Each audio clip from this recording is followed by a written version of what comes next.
நமக்கு இந்த அனுகிரகம் ஆண்டவன் கொடுத்துருக்கான், நிறைய பேர் பலனடைங்கிறதுக்காக அதை செய்யறேன். உங்க சொந்த ஊரே ஈரோடு பள்ளிப்பாளையம் தான். பள்ளிப்பாளையம் தான். இப்ப இருக்கிறது பள்ளிப்பாளையம் தான். ஆமா. இந்த பணிகையில நீங்க எத்தனை வருஷமா ஈடுபட்டு இருக்கீங்க? ஒரு சுமார் ஒரு 20 வருஷம். இதுக்கு முன்னாடி நான் வந்து இந்த ரத்தின கற்கள் எனக்கு சின்ன வயசுல இருந்தே பரிச்சயம். இடையில ஜவுளி தொழிலுக்கு போனேன்.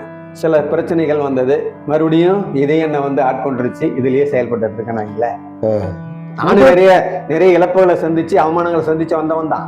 உங்களுக்கும் அடிபட்டு இருக்கு வாழ்க்கையில. சாதாரண அவமானம் இல்ல, உறவுகளாலையும் நட்புகளாலையும் பெரிய அவமானங்களை சந்திச்சு வந்தவன் தான் நான். இந்த நிலையை ஆண்டவனுக்கு கொடுத்ததே பெரிய விஷயம். அதுக்கு காரணம் இந்த பணின்ற என்னுடைய குரு மூக்குப்பொடி சித்தர், கொங்கண சித்தர், இன்னொரு நபர் கேரளாவில் ராதாகிருஷ்ணன் நம்பூதிரிகள். இவங்கெல்லாம் வந்து எனக்கு நல்ல வழிகாட்டி இந்த அளவுக்கு வந்து உதவுனாங்க.